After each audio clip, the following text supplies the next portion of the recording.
tube that fit nicely inside of here went in here. It's actually pretty far up in here, but so that's, I'll be backflowing doing it this way.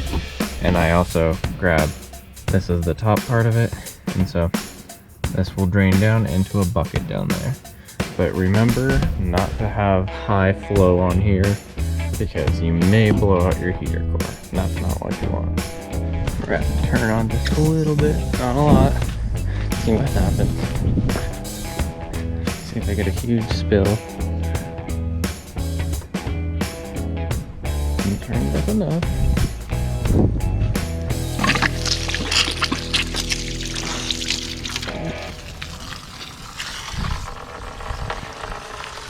Too much. Alright, well, since that went absolutely terrible, I'm gonna use just a water bottle and do it. Let gravity do the work.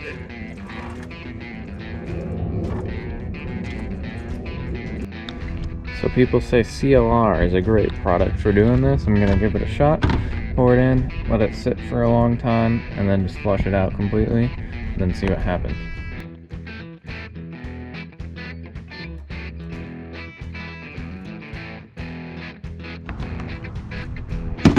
Yeah. Alright guys, it's been about 30 minutes with the CLR in there. Just basically ate lunch and came back out. I got some compressed air, and I'm gonna slowly fire into the reverse direction hose so that I can get any of the CLR to come out and see if it's dirty. Let's do that now. Now remember, when you're doing this, you do not want to do it very hard, because you may end up having to take out your dash.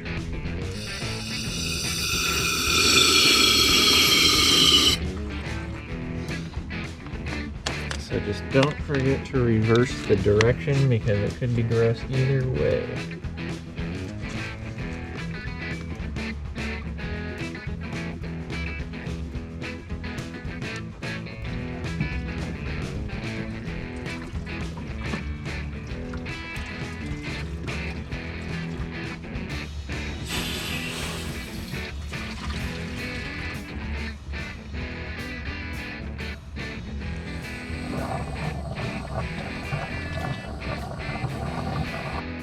Alright, so I blew both out of the top hose and out of the bottom hose, so you can reconnect the bottom one and then fill it back up from the top one.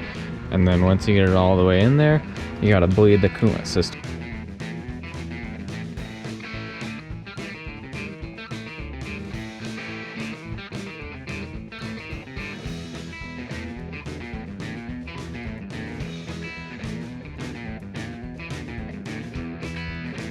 Yikes, that's what came out of there. Really disgusting. But that's what you want. You want the gross stuff to come out, and then you can put good stuff in. Now you gotta burp the whole coolant system, so leave the cap open and put a filter or a funnel in here, then let it run for a while. And that's what I plan on doing here now.